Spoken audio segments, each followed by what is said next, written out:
Dear friends, we're about to start a new chapter in our lives, a very beautiful tractate, the Tractate of Shabbat. When we discuss Shabbat, it's a broader subject.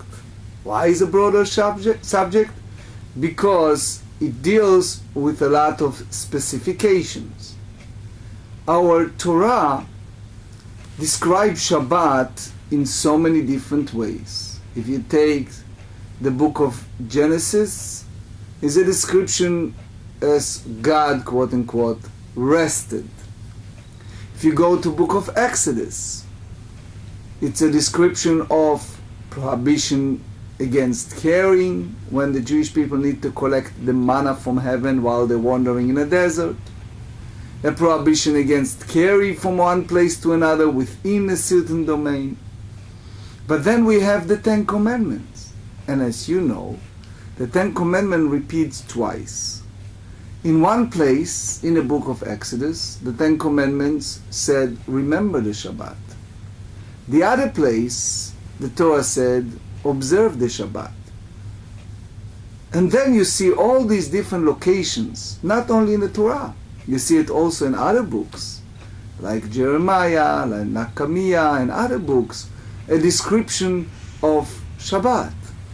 So why we need to say so many times the Shabbat? Because we derive from Shabbat a lot of subsequented, which call in our category for the sake of understanding, one it's called primary work, or in Hebrew avot. And then the second category is called derivative work, which called toladot. In the ancient time, it was a tabernacle. Tabernacle was a time that the Jewish people led from the land of Egypt in those time of the Exodus to the land of Israel. They have a temporary temple, which is called tabernacle. And in that temporary temple, they have certain type of work, important work, that perform. And that work became the category which we call a primary work, or in Hebrew, avot. Let's use an example for us to understand.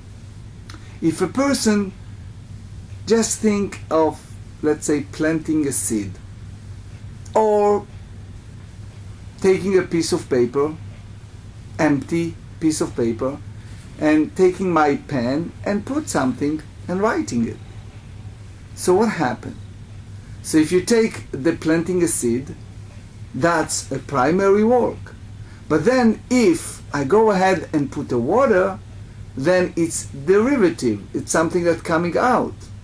If I take an empty piece of paper and write something, is one thing, but then this can lead to another consequences of using it, such as, let's say, next thing I need to do is scratch something and rewrite or use it for other purposes. So you see, my friends, there are 39 categories of type of work that became from the biblical chapter, from the Torah, that tell us so many times the mitzvah of observing the Shabbat.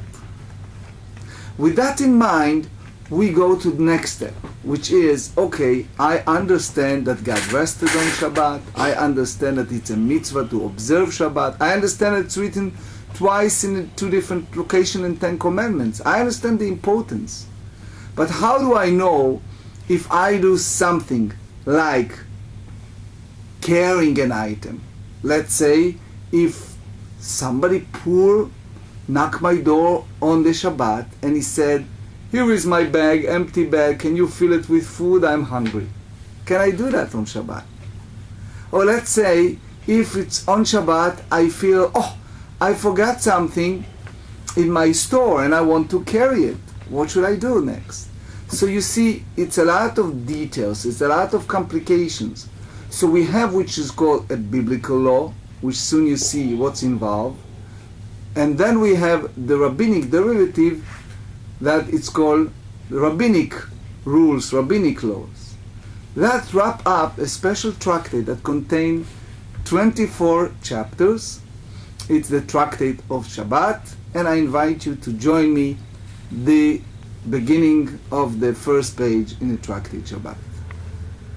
We're beginning the first part of Tractate Shabbat, it's page 2, beginning. The Mishnah tells us, Yetzi'ot HaShabbat, 2 שהם 4 בפנים, ו2 שהם 4 בחוץ. Some introduction. We said that there are 39 types of work on Shabbat. Now, since we have 39 types of work, what are you expecting when you hear the word Shabbat? You're thinking maybe, let's think Passover. When it's come to the tractate of Passover, so we have a process of preparations, our home for Passover, of all the process of preparing certain food, and then we reach a point of the first night of Passover, intermediary days of Passover, and last day of Passover. That's a regular process of understanding the festival of Pesach, of Passover. Now when it's come to Shabbat, we said that we have 39 types of work, yet the Mishnah is the 1st and the 2nd century, tells us, just jumping to the 39 category, just jumping there, and instead of telling us, look, this is the process of preparing for Shabbat, this is the process of having the joy of Shabbat, you have to do a haircut, you have to go and wash yourself, you have to prepare a certain food. They start just with something very interesting but different, which is the last type of serious work, primary work, which is called in Hebrew hotza'ah. Hotza'ah meaning carrying. They tell us that by carrying an item on Shabbat, it's something that the Torah, it's a biblical prohibition from doing that. Now, again, think. Much later, we said that we have 24 chapters. In chapter 7, like much later, page 73, there is a list of all the 39 type of work. Yet now we have the number 39. You shall not carry from one domain to another. What are you talking about, domains? What is domains? So let's talk a little bit about domains. We have basically 4 different domains, but we zoom in the 2 main domains. One is a private domain. What is a private domain? Private domain meaning a spot that belongs in a simple category to a private person. He owns a property, and that property has some type of border, so we recognize that it's that person's property. And that property is in a size, it's called 4 by 4 tfachim, which is minimum of 16 inches. And they have his ownership over that piece of land. Furthermore, just put it in your side note, that applies to a person's private domain, including the air above the private domain. Go as high as possible. All of that we put under the category which is called a private domain, a reshut היחיד. That's one category. Second category is a public domain. Public domain. Let's think together. What is called a public domain? If we speak about highway, right, that's public domain. If we talk about something that it's a road that you have, let's say, 600,000 people walking by, right, that's a public domain. Then we have the third category, which called Carmelit. And that Carmelit is some type of semi-public domain. Like in our land here in Maryland, we have here in our congregation, we have several properties, but in between it's like a semi-public domain. We have a school, Jewish day school, we have a daycare, we have a nursery school, we have the congregational library and sanctuary, and in between it's some type of semi-public domain. That's a different category, and it's called in Hebrew Carmelit. Then we have a situation that it's called Mekom Ptur. Mekom Ptur, it's exempt area. Exempt area, it's within a public domain, a special category that have a certain 16 and like 4 by 4 tfachim, 16 inches, but it's above ground. And we're not going there, we just give you a category so you know that there are 4 categories. Now, here is the issue. Let's speak about 2 entities just for the sake of understanding. One is the poor person. Remember, we talk about the poor person who carry his bag and he gets used to go to someone and collect food.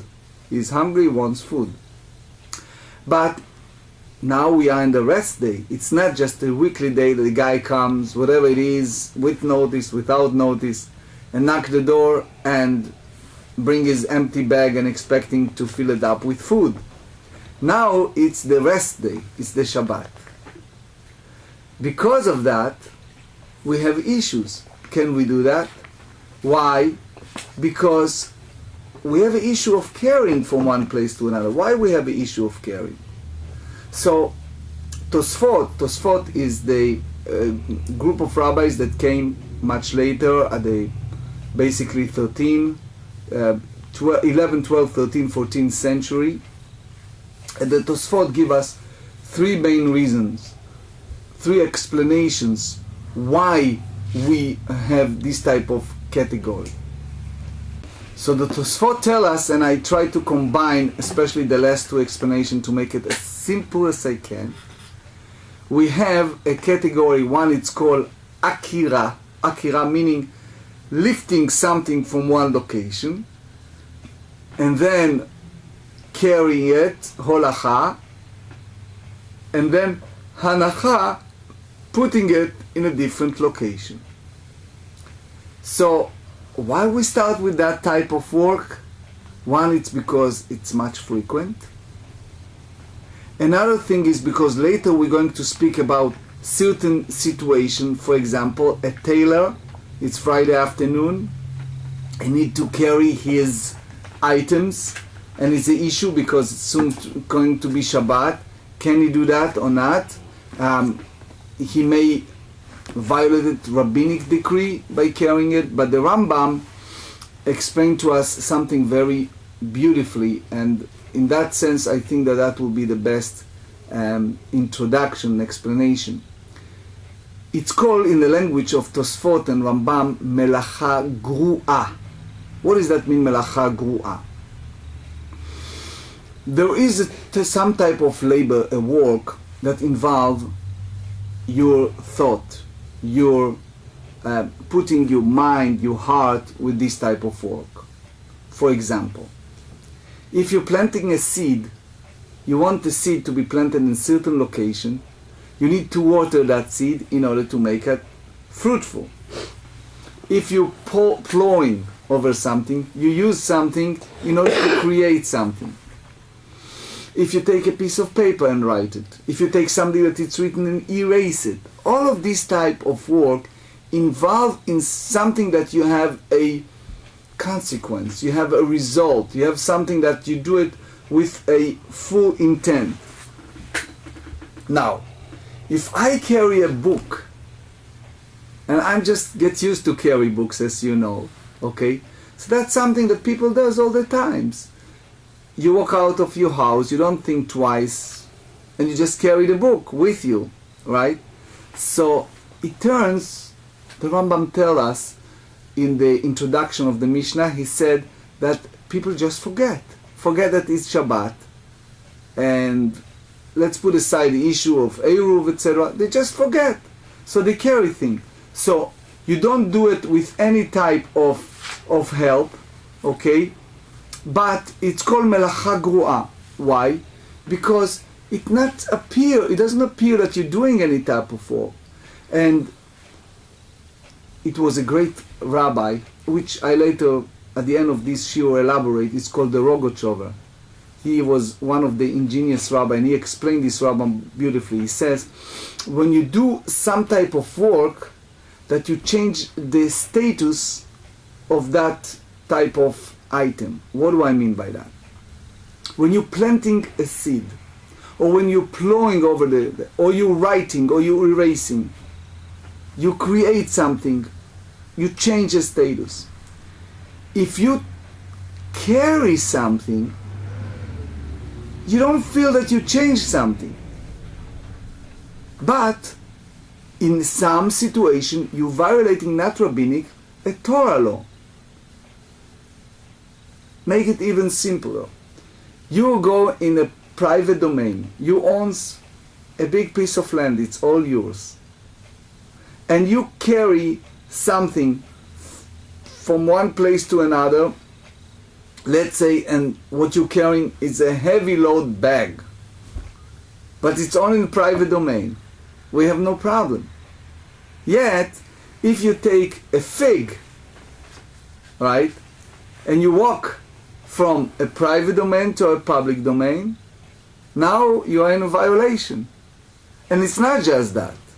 If you go the language that the Torah describes, if it was unintentional, you need to bring a sin offering. If it was intentional, the Torah used the language, thus that soul shall be cut off. It's like punishment from heaven. And if it was two witnesses and they warned the person and he did it intentionally, that's even the Torah used the very heavy punishment. It's called skila. It's like stoning. It's very, very serious. And you ask yourself, what did I do? You tell me, come on, if I'm carrying a heavy loaded bag in my own domain, you have no problem. Now you put such a heavy punishment for me carrying a fig from one place to another? What is it? So that's called melacha gru'a. What does that mean, melacha gru'a? All the other type of work, you change the item, you change the situation. As we said, in a private domain, no problem. Because a person not understand the deep meaning of that, therefore we need to put a special warning. We need to tell him that that's a problem.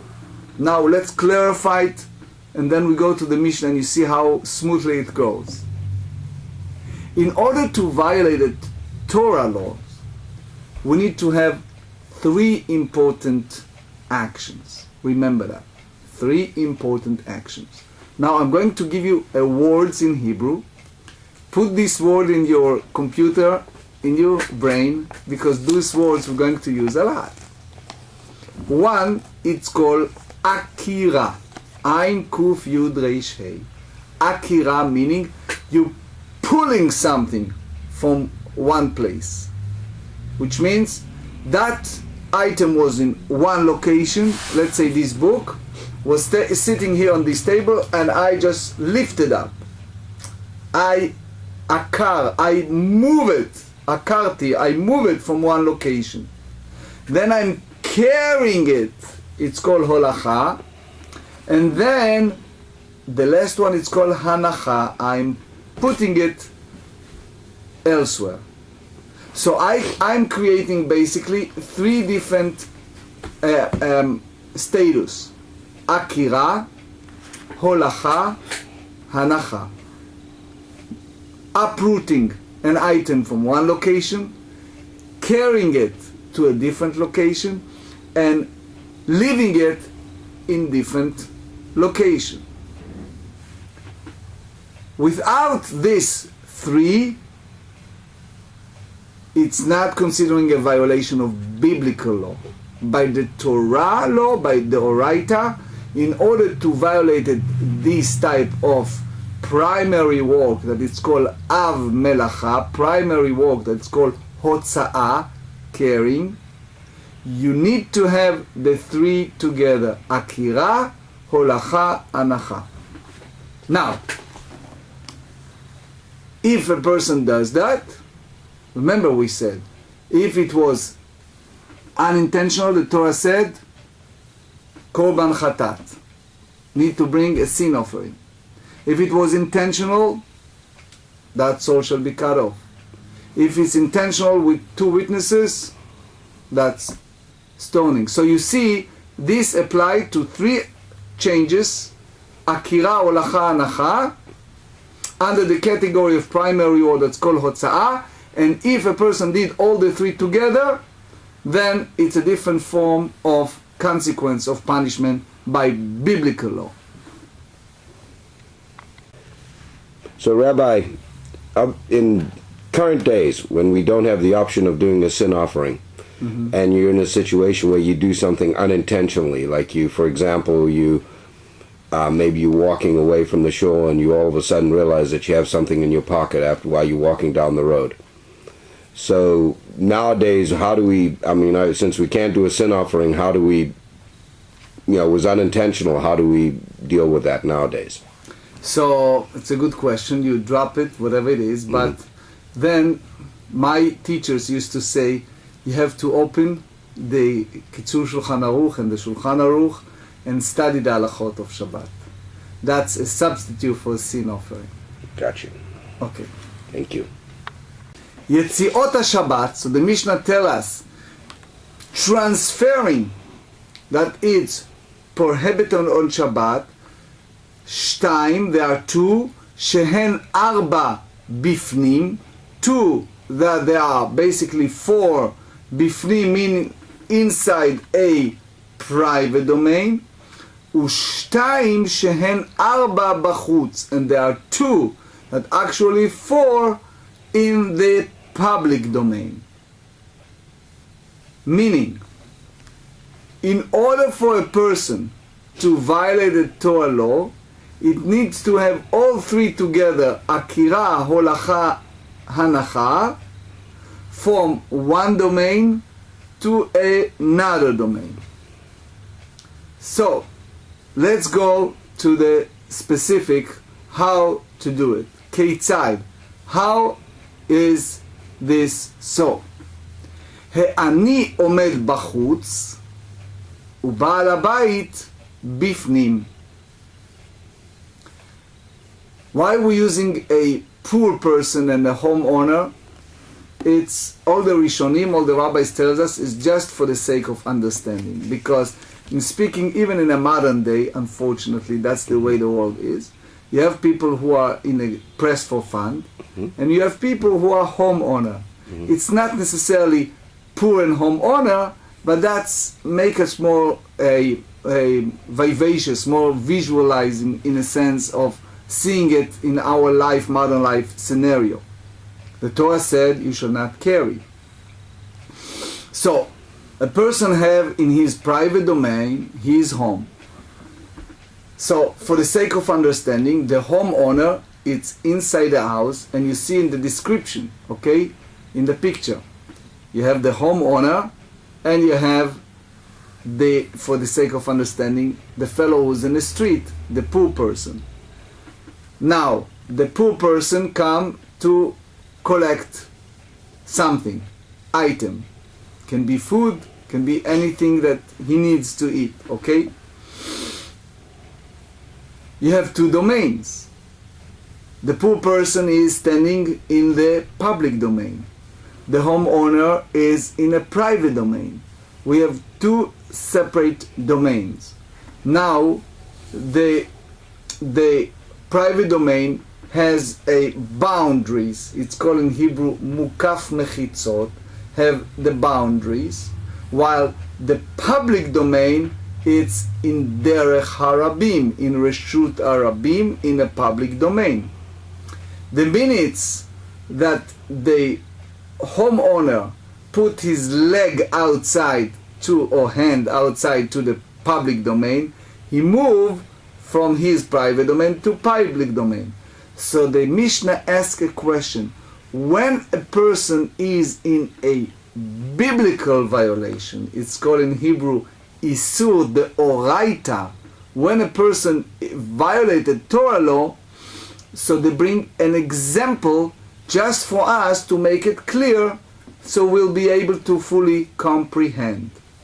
A poor person came in the homeowner house and he wanted to fill up his empty bag. So the poor person, let's call him for the sake of understanding, Isaac, and Abraham, the homeowner, it's inside the house. Isaac, the poor person, carried the bag and he is outside in public domain, Reshut Harabim, public domain. The homeowner is inside his house, which is Reshut HaYachid, private domain. Now, Pashat He'ani et Yado Lefnim, the poor person extended his hand inside the house, Venatal letoch yado shel Ba'al Habayit, and he placed an object into the homeowner's hand. So what did he do here? You remember we talked about Akira, uprooted, Holacha, carrying, Hanacha, placing it, 3 items in order to violate the Torah law. The poor person did all 3 together. He uprooted Akira in the public domain, Reshut Harabim. He is carrying it to a private domain, and then he did Hanacha. He placed it in the hand of Ba'al Habayit, of the homeowner, which was standing in Reshut HaYachid, in a private domain. So since the Yitzchak, the poor person, did all 3 together, Akira, Holacha, Hanacha, right? Therefore, he is basically in violation of biblical law. Or shenatal mitocha vehotzi. Or Yitzchak, the poor person, who's standing outside, what did he do? He took, you see in the picture, he took an object from the homeowner, from Abraham's hands, and brought it outside of the house. Which means, what happened? Abraham was standing inside his house, his private domain, and he just took, for the sake of understanding, you see this bag, he put there, let's say in the bag is a box of bread, okay? And he put this bread, this challah bread, in the bag, right? And Yitzchak taking the bag that's staying now in a private domain, while Abraham did nothing. He just filled up the bag inside his own home. And Yitzchak take that bag and do 3 things, which is Akira, Holacha, Hanacha. But now it's the other way around. Instead of making it from private domain to from public domain to private domain, he now goes the opposite. From Reshut HaYachid, from private domain to public domain. So he said Natal mitocha, he took an object, vehotzi, he did the belechet hotza'ah, he carrying it outside the house. Now he is in a public domain. Okay, so by just putting his hands with the bag, right, he did Akira, Holacha, Hanacha, 3 things. So the Mishnah said, He'ani chayav u'ba'al habayit patur. What does that mean? The poor person violated Torah law because he did all the 3 things in both scenarios, and the homeowner is exempt. Why? Because by the Torah law, remember this word midoraita, by Torah law, the Ba'al Habayit, the homeowner, didn't do neither Akira, nor Holacha, nor Hanacha. He didn't do any of the three. How about rabbinic law? Since we said in both scenarios the poor person violated Torah law, how about the homeowner? That's the reason why we have the Tractate Shabbat. The Tractate Shabbat tells us when the homeowner did not violate the Torah law, but violated rabbinic law. So, Rabbi, I have a question. If someone were to throw something from one private domain to another, where there's a public domain in between? Oh, that's a good question, because the Mishnah said in the beginning of the 10th chapter, it's involved with this question, which is, if a person throw an item from a private domain to another private domain, and in between is a public domain, it's a Tanaic controversial dispute, but at this point it's exempt, okay? So we said here, if you take akira, if you take the empty bag, okay, and you do holacha, carrying it, and then you do hanacha, putting it in one place, since the poor person did all the three actions, so the homeowner wasn't partner. You cannot say by Torah law that he's any obligation, because he's not connected to anything. We use homeowner, remember, just as an example. Now, does that mean that he's fully exempt? There is a concept that it's called patur aval mutar, patur aval asur. In general, the later in page Kuf Zayin 107, there is a point of Shmuel that tells us that most of the cases it's patur aval asur, that is exempt but is prohibited. But there are three cases that it's called three patur aval mutar, like our case, but again, I do not wish to digress, we stick with example. Now we go to the next scenario, and the next scenario is just the opposite way. פשט בעל הבית את ידו לחוץ ונתן לתוך ידו של עני. So what happened here? Here, the homeowner, he has this bag of challah rolls, and it's a pack, it's beautiful. He put it in the bag, and what did he do? He take his hand and he put it outside from his private domain to the public domain, and the poor person, he is just open his hands as you see in the picture, and he's just taking it. So it was again three actions, akira, holacha, hanacha, that made by the homeowner. The second situation is or שנטל מתוכה והכניס, which means the homeowner took an object from the poor man's head and brought it in, which means he took a something like bag or whatever it is, and he put it in, brought it in a private domain. So they said, Ba'al abayit chayav ve'ani patur, which means the same way as we said in the previous two scenario, that the poor Isaac did both actions in a three different items, akira, holacha, hanacha. The same way it go the opposite way, that the homeowner did all the three actions, and therefore he is in violation of biblical law in both scenarios. So now, what temporary conclusion we get so far? We understand that there are four scenarios, mideoraita, by the biblical law, that the person is basically chayav, he is in violation, which is each one of the first scenario made three actions, akira, holacha, hanacha, two made by the poor person who's staying in the public domain, who carry it to a private domain, or care from a public domain to a private domain, or two made by the homeowner, or which is he is taking it from private domain to a public domain in both cases. So why would we say twice, the poor person and the homeowner?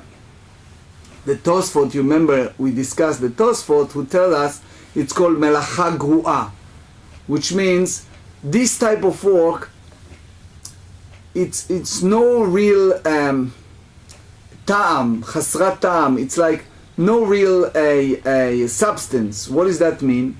Up to page Tzadik Vav 96, we learn something that it's called, the Torah tells us, Vaya'aviru kol b'machane. What does that mean?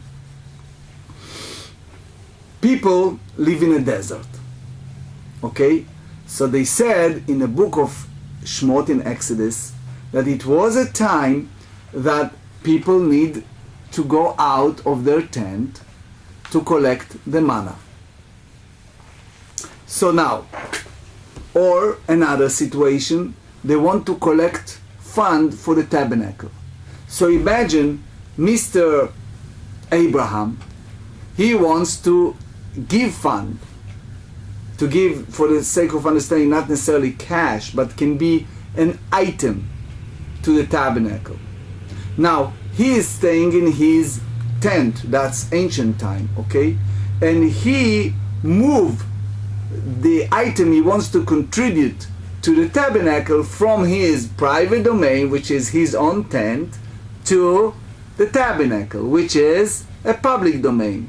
So, Vaya'aviru kol b'machane, they put a big announcement in the camp stating, hey Abraham, you cannot do it on Shabbat because you are doing the three items. You remember, Akira, Holacha, Anacha.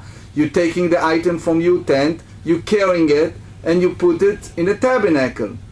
So, it's appear, the way that it's written in the Torah, that it's only between Rashut HaYachid to Rashut HaRabim, private domain to public domain, because this Abraham, he wants to contribute and he is in the private domain to public domain, and they put a announcement, Vayaviru Kol, they put announcement in the entire camp, people should not do that. Okay?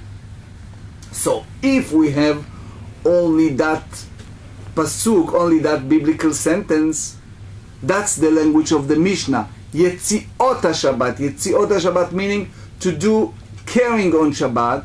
What do you think? That apply only between private domain to public domain. Reshut HaYachid, Reshut HaRabim. Then we have another biblical text. The Torah said, Al Yeitzei Ish mimkomo. A person should not move, in a sense, not that they're supposed to stay at his tent all Shabbat. The idea is to carry. When is that? When you need to take the manna. You remember the Torah said that the manna was outside. So Moshe Rabbeinu instructed people, do not go out to collect manna. Go and do that on Friday. But on Shabbat, don't bother. Don't go out to collect manna. Meaning, from where? You go from outside from your house, from Reshut HaYachid, to a public domain, to Reshut HaRabim. You cannot take a big vessel, a big utensil, right, or a big jar, and you go from your home to a public domain to collect the manna in a public domain, and otherwise it looks like it's okay. Because why? Did he involve with any wisdom with that? It's like erasing, like writings, like planting, like plowing. No, this is just something, you call it in the Rogachover language, and the Rambam, he said, Lo na'asa shum nif'al. He doesn't do anything. He's just taking the big bag, or whatever it is, and he go out, and he collect the manna, and he bring it out. Vaya'aviru. They put announcement twice, two sentences, to teach us that it's applied to both.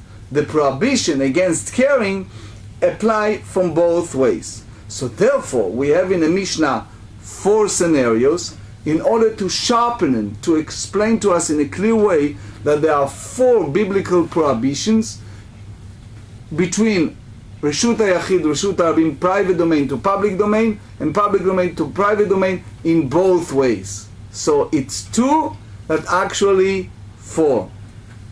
Now, since we said 2, that it's 4, we go now to the 2 secondary cases. פשט העני את ידו לפנים. If the poor Isaac pull his hand inside, ונטל בעל הבית מתוכה, which means it was not the whole 3, it was partially. One person did uprooting, עקירה, another person did hanacha. So now, wait a second, this is not a biblical yet, because it wasn't the whole 3 together, it was just one of them made by different persons. Or, next scenario, שנתן לתוכה והוציא. Or the next scenario, that the homeowner placed an object into the poor man's hand, and the poor man put the object out. So we said, שניהם פטורים. What does that mean, שניהם פטורים? By biblical law, they both are exempt. Because by biblical law, you have to have whole 3 together. And since each of them did part, so by biblical law, they're not obligated. They're exempt from biblical law. So the person who extends their hand across between domains. Oh, that's a very good question. We discuss it later in page 3. It's a good question. So, now the rabbis came to the picture and they said, because the Torah forbids us in the melacha, in the primary work that it's called caring and Shabbat, now we, meaning the sages, we forbids this type of work, which means again they are exempt. The homeowner and the poor person, Isaac and Abraham, they are exempt from the biblical law. We don't say punishment like no karet, no mita, no, but we as the rabbis tell you, you cannot do that on Shabbat. Okay? So meaning a person can violate the biblical law by doing 2, that there are 4, 2 inside, 2 outside, some biblical and some rabbinics. So that's the last scenario. Pashat בעל הבית את ידו לחוץ, the homeowner extended his hand outside, ונטל לעני מתוכה, and the poor man took the object from it. Or the last scenario, או שנתן לתוכה והכניס, the poor Isaac placed an object into the Abraham, the homeowner, and the homeowner brought it in. So we said שניהם פטורים, because again, they didn't do all 4 together. So just to sum up, we said that it's all wrapped up like 8 situations. And in the 8 situations, we said that in the 4 of them, it's a biblical violation. In 4 of them, it's a rabbinic. Now we ask a question. We said that if we juxtapose this situation, which 2, that are actually 4, we see it in other locations, these examples, but they use it differently. What do you not mean?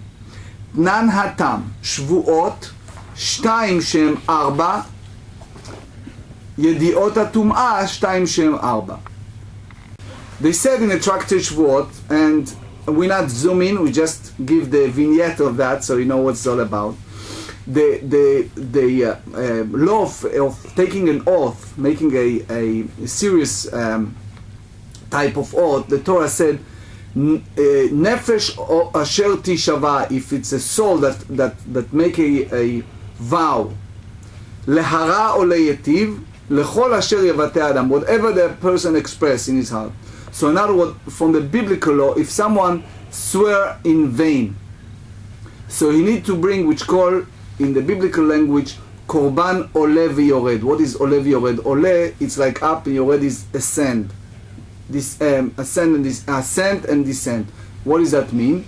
If it's a rich person, he needs to bring a heavy, expensive animal. If it's a poor person, it's like descent. You need to bring either 2 doves, shnei torim or shnei bnei yonah, depend on his situation. So now they said this type of making oath for lehara, for something negative, or lehitiv, something positive. What does that mean, negative or positive? So you remember we have negative and positive two scenarios. So he said one it's for future, which is I commit myself that I am not going to eat, for example, meat. I commit myself that I'm not going to eat meat in this type. One type. Another one is I commit myself that I'm going to eat this type of meat. So you see what happened here? There are 2 that there is really 4. Why? Because if I commit myself in a negative way, that I said I made a vow that I'm not going to eat certain meat and I ate it, or I commit myself that I should eat something and I didn't eat it. So therefore it's Olevi Yored, is ascend and descend, that it's 4 scenario, which is Kol Asher Yevateh, whatever a person expresses in his mouth. How it's 4? Because the same way as you can make it for the future, retroactively, you can make it for something in the past. That whatever I ate or whatever I didn't eat, and vice versa. So the Torah said, Lechol Asher Yevateh, whatever a person said. So you see 2 that they're actually 4. The same applied to the law of Tum'ah, that impurity. What is this? So they said, Yedi'ot HaTum'ah 2 shem 4, Mar'ot Nega'im 2 shem 4, Yetzi'ot HaShabbat 2 shem 4. Meaning, the Torah said, Nefesh asher tiga bechol davar tameh. Anybody who touch something that is impure. A person that he is pure, he goes, let's say, for example, a Kohen, he touch a dead animals. So basically a person, even not a Kohen, let's say a person touch a dead animal, he is forbidden to go to the Mikdash, to the sanctuary of the temple, okay? He's also forbidden to eat something that is sanctified. It's called kodashim. He cannot eat it. It's called, in the biblical language, tum'at mikdash vekodashav, a prohibition in the entering the Beit HaMikdash, the domain of the Holy Temple, and eating a kodashim, a sanctified food. Now, trace a situation. A person knew that he is impure. Let's call him Reuven. Reuven knew that he is impure. Now, he forgot. It's come out. Forget about it. It's called in the Torah, Vene'elam mimeno. And then, he recalled that he was impure. But guess what he did in between? He entered the Beit HaMikdash. So it's called Yedi'ah, he knew about it. Then it's He'elem, he forgotten. And then Yedi'ah, he knew about it. Meanwhile, in between he entered the Beit HaMikdash. Or, another scenario, if he ate something that is sanctified, it's meat that's sanctified for certain type of offering, and he forgot that he is impure. So you need to bring this offering Olevi Yored, depend on his status, right? Ascend, descend. So that's called in a category, I give you just the abbreviation, Tum'at Mikdash Vekodashav, and it's Ve'ene'elam mimeno, he forget about it. So you see, there are 2 that there are 4, which means one is the sanctuary, one is Kodashim, Mikdash, entering the sanctuary, 2, eating Kodashim. Meaning, you enter the Beit HaMikdash, you thought it's it's a museum. And you know, Reuven know that he's impure, and therefore he is forbidden to enter the Beit HaMikdash, but he forgot that he's a Beit HaMikdash. Or he knew that he is impure, and he ate meat and he thought it's chulin. He doesn't realize that he's a sacred meat that already is dedicated for the offering. So meaning he ate behe'elem, he didn't realize, and venodalo, and he realized. So you need to bring this korban Olevi Yored, depend on his status. The second situation, that he forget that he's impure, he entered the Mikdash, and he ate certain meat, and he forgot that he's Beit HaMikdash. So you see here all these scenarios, that there are two, that there are actually four, right? And the sages extended, and they said, he forgot that it's a Mikdash, he forgot that it's Kodesh. The same in Mar'ot Negaim. Mar'ot Negaim meaning, a Kohen, if he see someone who has a tzarat, in our simple language, leprosy. So he call him tzarua, and he put him in a special isolation place. So he saw it in a person body. The Torah used three words. One category it's called se'et, another category it's called baheret. In between the Torah used the word sapachat. Sapachat is like in Hebrew mesapeach, which means you put it as subsequent. So for example, baheret, if he saw it white like a snow, and then he saw something that's called in Hebrew sid ha'hechal, which is something that is not exactly the same. So it's some type of, he sees something but it's not the same, subsequent. Or something that's cool like snow, like wool, but nispach is like kruma beitza. It's like you take the egg, the cover of the egg. So what you see here in both situations, two, that there are actually four. So what happened here? They ask a question, מה ישנה הכה דתנא שניים שהן ארבע בפנים ושתיים שהן ארבע בחוץ ומה ישנה התם דתנן תנא שתיים שהן ארבע ותו לא? What's the difference here that the Tractate Shabbat, the Tana said that there are two that are really four, and the inside and two that are really four outside, and over there they say that it's two that are four and nothing more. Why in all the other examples is just two that there are four and not multiply? So the answer and said, Hacha de ikar Shabbatu Tane Avot v'Tane Toledot. Hatam de lav ikar Shabbatu Tane Avot Tane Toledot Avot Tane Toledot lo Tane. Which means here we know that is the essence of Shabbat. We mentioned Avot and Toledot, primary and derivative. Yetzi'ot, carrying, two that there are four. Toledot, a derivative. הכנסה, pitting from רשות היחיד לרשות הרבים. Why? They said the Torah, ויעבירו כל במחנה. They put a nouns. So the rest of the thing I thought misvara. I thought by myself that it's obvious. You need to go and go to all the details because it's a violation of Torah laws. In the making an oath is a just general category. It's called in Hebrew munach. Just category, two that there are four. When it's come to a poor and the rich, it's an example, homeowner and the poor person, two that there are four, akira inanecha. So the Gemara asks, maybe you say that the Mishnah speak about some of them that is liability of the sin offering, and some is no liability. Why? Vehad dumia the marot negaim. You may say that the two, maybe by doing half of the work. So you maybe say that you're doing half of the work, two that obligated, two that free, and the same as the marot negaim ktan, and the same way as we said about tzarat, ma tam kula lechiyuv v'hafacha kula lechiyuv. The same way as there, it's all the instances liability costs. As here too is liability costs. So ella, so he said v'hadumya, but because you say it, the way the language written in Shvuot and Negaim is written the same language. So the Gemara said, no, here is different. Anytime they use the word ella, always in the Talmud, it's break whatever we said earlier. Amar Rav Papa, hacha deikar Shabbatu tane chiyuv v'ufturi, hatam lav ikar Shabbatu chiyuv v'tane k'tula. Because the essence of Shabbat liability, you have to use it in a certain language and you have to expand it to make it clear what's rabbinic, what's biblical, and wrap it up.